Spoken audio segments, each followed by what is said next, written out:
Then Crown Prince Adolf Hitler the Hohenzollern was abdicated to by Kaiser Wilhelm Hohenzollern II on the 9th of November, 1918. Adolf became Prince Imperial Adolf Hitler the Hohenzollern, with his predecessor reverting to the title former Kaiser Prince Wilhelm Hohenzollern II. Most German citizens, particularly monarchists, thought Adolf would access his inheritance estate and quietly be coronated Kaiser by the end of spring 1919. Instead, nothing happened. He went on to borrow large sums of money off friends and associates, in a lot of cases Jewish, who assumed it would all be repaid when he accessed his inheritance before his coronation. They were his close friends and associates, and were very helpful. He was watched closely during the aftermath of World War I, and nothing happened. People began casually teasing him about not accessing his estate in the next couple of years. In retrospect, they were pretending he was living in fear of what was done to the Russian and Austrian-Hungarian royal families during World War I, without him being aware of the real circumstances in both instances. They even seemed to question why he was not living in open hysterical fear around them, making like he should be terrified of anyone who reminded him of Albert Einstein, for instance. They thought he would do anything they said out of fear for the safety of himself and former Kaiser Wilhelm II. If not, then at least dance like a frightened puppet if they implied doing so would mean he would get to access his estate and become monarch. In 1922 he decided to take a break from the situation in Germany. He took a trip to the Netherlands and visited Amsterdam, taking film cameras with him. He filmed in the streets of Amsterdam himself, and edited together footage himself. People recognized him, mulled around him, danced in the streets in front of him, gossiped about him, etc. Gay men also looked at him with natural sexual interest, etc. The footage is very revealing about his situation at the time. People looked at him as if they were in the know why he had not gotten access to his estate, developed a nervous organized crime tic that involved them wobbling their heads up and down to look like it spelled "We prefer Albert Einstein," and other obvious themes. His films have been uploaded to YouTube.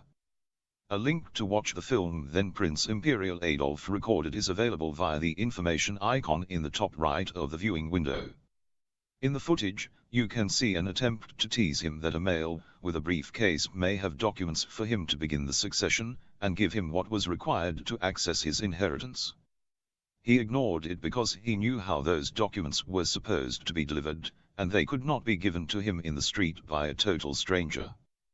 They then pressed when he didn't respond as if it could be a delivery, wide-eyed.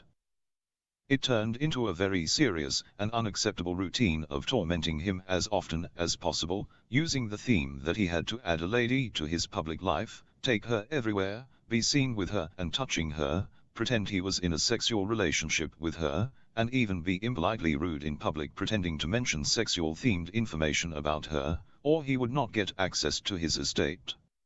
Even though they never actually told him or delivered any personal ultimatums. That gradually escalated until it was part of the Putsch attempt against the German government and my imperial family in 1943, that resulted in his abduction and illegal imprisonment in Yugoslavia between 1943 and 1959.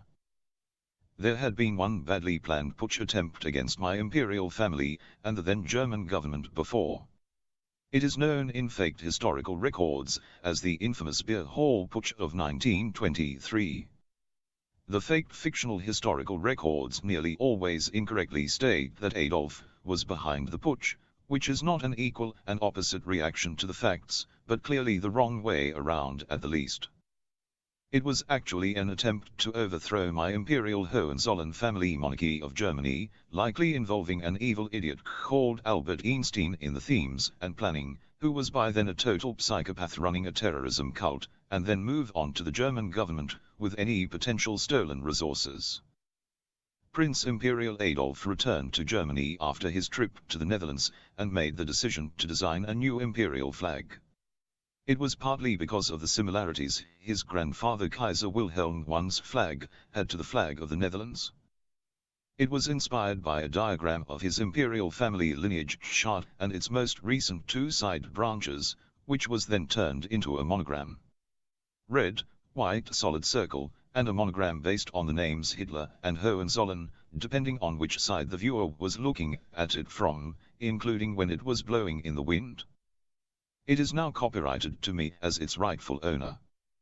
He then consulted his predecessor cousin former Kaiser Prince Wilhelm II about how to go about making it an official flag and monogram. Wilhelm II happily obliged, helping Adolf patent and register all the necessary equipment to write official imperial documents on a limited basis. When they had been processed through a local patent office and registered for use in Europe, Adolf returned to his cousin to get lessons on writing official documents. Former Kaiser Prince Wilhelm II happily helped him out with document writing lessons, which were part-time and ran into the weeks, apparently. It involved somewhat convoluted guidelines added to the German constitution in 1871 which had to be adhered to. They were often drinking alcohol during the lessons, and it was hilarious fun. After Adolf had finished, he used his new registered equipment to officially authorize the new flag as his Prince Imperial monogram flag, making it an official German monarchy flag. He also wrote documents retaining the current design of the time. He then had some limited stationery and other items manufactured and delivered, like samples, including some flags. He took his new imperial monogram flag to his favorite gay bar in München, known to be regularly frequented by mostly gay men, to show to his associates. He showed it to them, they were explained what it meant, and photos were taken of him holding it. It was then draped over a bar stool, and they sat to have a couple of quiet drinks. People appearing to be disheveled armed men in uniform suddenly entered the bar whilst the patrons were having a quiet drink. They aimed guns, and fired bullets into the patrons, wounding several men. Blood from one of the victims sprayed all over the flag on the stool in front of Adolf. Whilst he was in shock, they rushed over to him and arrested him, immediately claiming he was the shooter. He was yelling, "I didn't shoot anybody, I don't even carry a gun," when they took him away. He was immediately jailed without charge. It was an intentional incident, which was the beginning of a putsch attempt against my imperial family and the then government of Germany. The putsch was attempted and failed whilst Prince Imperial Adolf was in jail for 13 months without charge. Events that at least partially use photographs and other factual material amongst the lunatics reverse Othello game-like fiction about the incidents that were part of the putsch attempt did not include Prince Imperial Adolf as if he was involved in a coup attempt against the government. It began with him being placed in jail and ended before he was released without charge. Symbols, like monogram flags and armbands, that were in use officially in the years after the putsch attempt, had not been manufactured and distributed in bulk yet. Prince Imperial Adolf had only manufactured samples, including the flag he took into the bar. Whilst he was in jail, he got bored and started writing a book about his imperial family life, personal events that were distressing, and views on what would make Germany a better nation. It detailed all the things that caused him emotional and personal difficulties in his life, which inspired the title Mein Kampf, My Struggles. He was not completely aware that a lot of the personally traumatic incidents he referred to in the text he wrote were actually direct terrorism cult hate crimes against him and his immediate family, in most cases organized and themed by his evil cousin Einstein. Einstein was clearly a lunatic that targeted royal families all over Europe from a young age, who pretended he could blame it all on my Hohenzollern family, if he claimed he did it all out of jealousy, that he was the cousin of both Adolf I and Wilhelm II, but not eligible, and the only heterosexual of the three. Einstein did not have a bizarre meteoric rise from a patent clerk office job, where he may have processed items to do with my imperial family, to world-renowned physicist, if he was ever really a patent clerk. He rose from psychiatrically unstable teenager to a psychopathic terrorism cult leader, using ideas stolen of scientists and intellectuals he had held prisoner to repeat to the public and release in print form. Whenever he was behind a vulgar violent world-infamous incident, he always took the opportunity to abduct, imprison, and torture more intellectuals where he could, to source himself more material. Einstein was actually a really bad actor, and was terrible at pretending to be a physicist in public. Often, he was reduced to scribbling on blackboards with chalk, which quite often had the words "Kill Adolf Hitler" in code. Some of those terrorist scrawls in chalk could have been an extortion demand and associated threat. With the awareness of that now, if an original text of Mein Kampf was available to read, it would look like a personal history documentation, with an underlying theme of trying to find a connector for it all. Something that threaded it together and led to some sort of explanation as to why the frequent traumatic events had occurred. Nearly all of the most difficult events to deal with seemed to spoil family events like Christmas and birthdays. Whilst Adolf was in jail without being charged, writing the book, the terrorism cult went ahead with their putsch attempt. They worked on trying to replace Prince Imperial Adolf, and move on to the government. They could not kill Wilhelm II because it would have ended the Kingdom of Prussia immediately, which was pre-settled and destined to be permanently defunct when he died. Adolf had no knowledge of the putsch details, as he was in jail. There will be plenty of material about it, most of it drastically fictionalized and reversed in responsibility themes, more than likely. There will be photos and texts etc. though, amongst it all. It is actually quite simple, then Prince Imperial Adolf was in jail the whole time. If there were protests, public meetings, civil unrest, and violent incidents with weapons, he was not there. They regularly talked to him in jail, claiming to investigate him for anything that happened as part of their putsch, as if he was involved, without him knowing what they were talking about. The book was mostly written during his time in jail, not in the 30 minutes a day he would have had available as a putsch leader if he was involved and out in the situation. Adolf was not involved in that putsch, he was writing Mein Kampf, whilst being illegally held in jail so they could attempt the putsch, which included against him. It was labeled the Beer Hall Putsch because that is where they illegally arrested him from, to detain him, so they could attempt their putsch. There were various themes to attempt to replace Adolf as my Imperial Family. They all faded until there seemed to be one option, his older, ineligible brother, Ernst Röhm. Röhm was the twin brother of Adolf's older brother Prince Edmund Hitler the Hohenzollern, who seemingly inexplicably died just before Christmas in 1897, aged 11. Ernst had been stolen at birth by the doctor, who was British, who administered Princess Clara with medication for pain issues after Edmund was born. She was so drugged when Ernst was born, they stole him at birth and he was not registered to his parents.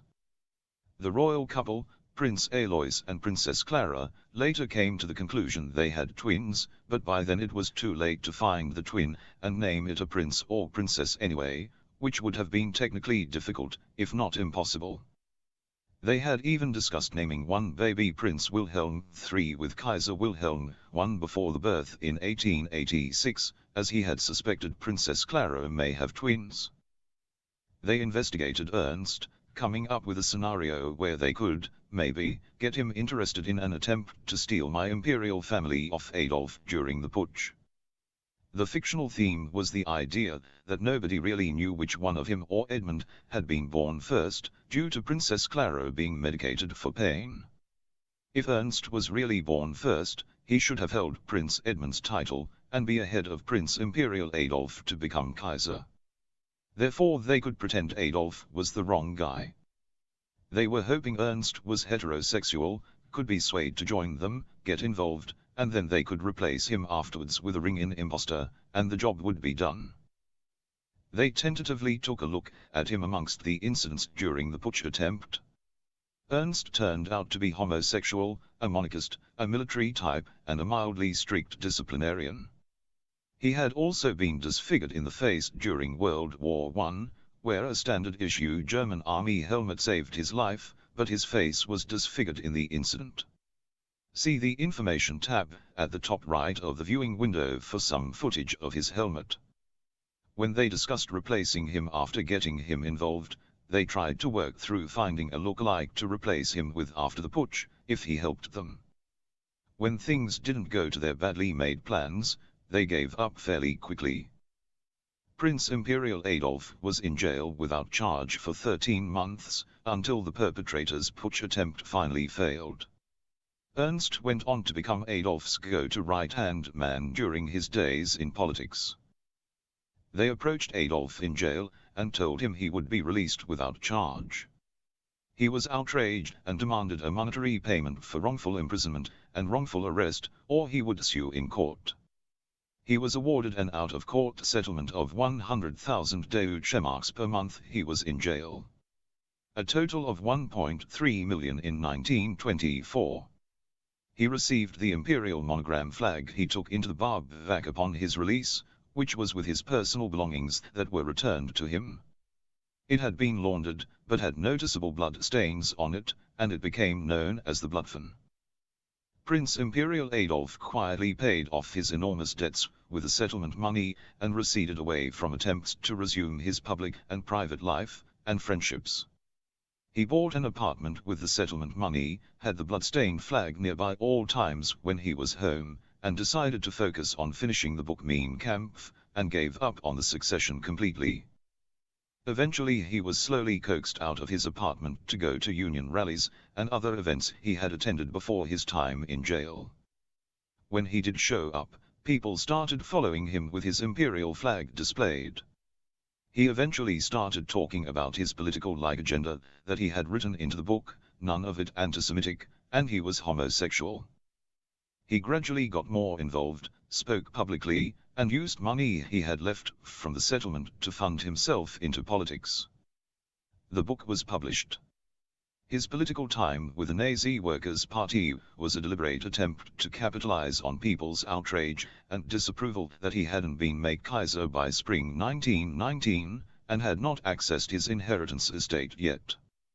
He genuinely had a plan to rebuild Germany and repatriate people who were living in other countries for work and other reasons. It was sensible and simple. The outraged tones were about him not being Kaiser yet, nothing else. It was very difficult for him to speak in public. If he tried to tune into outraged German citizens who were offended he had not received access to his imperial inheritance yet, or been coronated Kaiser, he was in serious danger of making garbled angry screaming noises, spitting, and repeating the same sentence over and over again, like this is an outrage. People were genuinely interested and he developed a political following. Some propaganda-interested types started pretending his imperial flag secretly meant he was advertising the fact that he was conceived by a heterosexual couple, within marriage, that actually had sex. Others took an interest because they thought the outraged tension at the lack of a coronation might turn into civil unrest any minute if they annoyed the right bunch of people. Others showed up, giggling, to see if he lost it, tuning into the outrage voters about his imperial family situation and the lack of action. They were hoping to see him lose it and just yell and spit repeatedly. He therefore pulled big, bizarrely diverse crowds. Prince Imperial Adolf Hitler the Hohenzollern won a seat in parliament in 1933, and was unexpectedly elected chancellor when government was formed.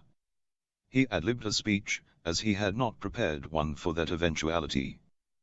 Chancellor Adolf then went about forming the new government. My Imperial Family Reichstag building was burned down in an arson attack, similar to an incendiary bombing, weeks after Prince Imperial Adolf was elected chancellor. It was apparently started in the Prince Edmund quadrant of the building, the quarter at the back behind the Prince Alois quadrant, with the imperial apartment in it. If that is the case, then they chose that quadrant because they couldn't get Ernst involved in the maybe you should be Edmund and ahead of Adolf for Kaiser theme. His go-to man and closest advisor, his older ineligible brother Ernst Röhm, was murdered shortly after Adolf had settled into government, in a vulgar and violent incident. Prince Imperial and Chancellor Adolf was horrified, and traveled to the murder site to investigate it himself. He made a public speech declaring it the worst treachery in world history, by undisciplined and disobedient characters, and asocial or intellectually diseased elements.